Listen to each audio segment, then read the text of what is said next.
शुरू खुदा का नाम लेकर जो बड़ा ही मेहरबान और रहमत वाला है। रहमत, बरकत और सलामती मंच पर उपस्थित आज के कार्यक्रम के अध्यक्ष आदरणीय अतिथिगण, मेरे पिताजी के साथीगण, प्राथमिक स्कूल तड़खेल के शिक्षकगण, तड़खेल के ग्राम निवासी और मेरे विद्यार्थी साथियों। बहुत साल पहले की बात है। एक दिन खुदा ने इंसान की आत्माओं में से एक आत्मा को बुलाया और उससे कहा, दुनिया में तुम्हारे जाने का वक्त आया है।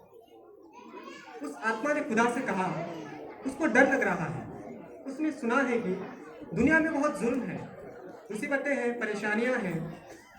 खुदा ने उस आत्मा से कहा, डरो मत, मैं तुम्हें दुनिया में ऐसे लोगों के हवाले करूंगा जो तुम्हें अपने आप से ज्यादा प्यार करेंगे, तुम्हारी हर जरूरत का ख्याल रखेंगे, जिनकी हर धड़कन सिर्फ तुम्हारे लिए धड़केगी, हर मुसीबत से, हर परेशानी से तुम्हारी हिफाजत करेंगे। जिस तरह खुदा ने कहा था, अपने आप से ज्यादा प्यार करने वाले, हर जरूरत का ख्याल रखने वाले, हर मुसीबत से बचाने वाले, उन लोगों में से एक मेरी माँ है और दूसरे मेरे पिताजी हैं। उनकी महानता किसी तारीफ की मोहताज नहीं है, उनकी महानता किसी शोहरत की मोहताज नहीं है। मेरा जीवन उनके प्यार, मोहब्बत और एहसानों का सिला है। आज मेरे पिताजी के जीवन में एक महत्वपूर्ण दिन है। वो सफर जो 35 साल पहले बतौर शिक्षक शुरू हुआ था, आज वो अपने अंजाम को पहुंचने जा रहा है।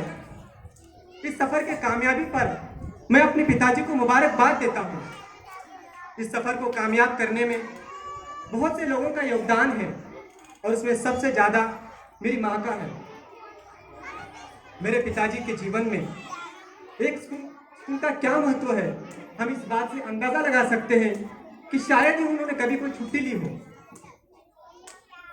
जिस दिन स्कूल को छुट्टी होती थी, उस दिन मेरे पिताजी का मन नहीं लगता था। बच्चों को पढ़ाना सिर्फ उनका कर्तव्य नहीं, उनकी जिंदगी थी। जीवन में एक शिक्षक की महत्व को बताते हुए हमारे पूर्व राष्ट्रपति डॉक्टर एपीजे अब्दुल कलाम कहते हैं, अगर समाज में कोई परिवर्तन ला सकता है तो 3 लोग हैं, एक माँ, दूसरे पिताजी और तीसरे शिक्षक। किसी ने कहा है, एक अच्छा जीवन साथी और एक अच्छा मार्गदर्शक आपके जीवन को सार्थक करने के लिए काफी है। इस 35 साल के सफर में मेरे पिताजी ने क्या पाया है, ये यहाँ पर मौजूद लोगों के दिलों का प्यार बताता है। मैं जब भी अपने जिंदगी के उन खूबसूरत लम्हों को याद करता हूँ जो मैंने अपने पिताजी के साथ गुजारे हैं, मैं अपने पिताजी को हमेशा एक कुशल मार्गदर्शक और एक अच्छे मित्र के रूप में हमेशा अपने साथ देखता हूँ। मेरा बचपन ज्यादातर पिताजी के साथ ही गुजरा है।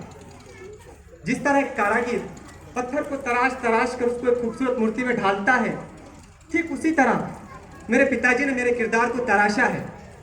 एक खूबसूरत तोहफा जो पिता अपने बच्चों को दे सकता है वो है बेहतर शिक्षा, जिसको देने में पिताजी ने कभी कोई समझौता नहीं किया।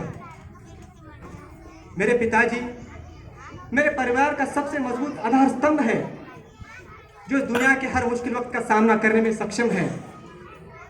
मैं अपने पिताजी को लफ्जों में बयान नहीं कर सकता, लेकिन मराठी की पंक्तियों से मैं उनकी एक झलक दिखाने की कोशिश करूंगा।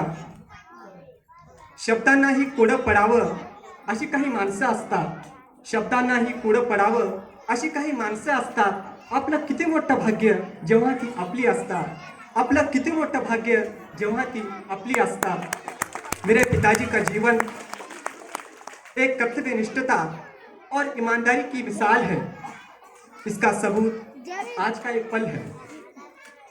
पिताजी, आज तक आपका वक्त आपके कर्तव्यों का था, पर आज के बाद सिर्फ आपका होगा, आपके परिवार का होगा, आपके अरमानों का होगा।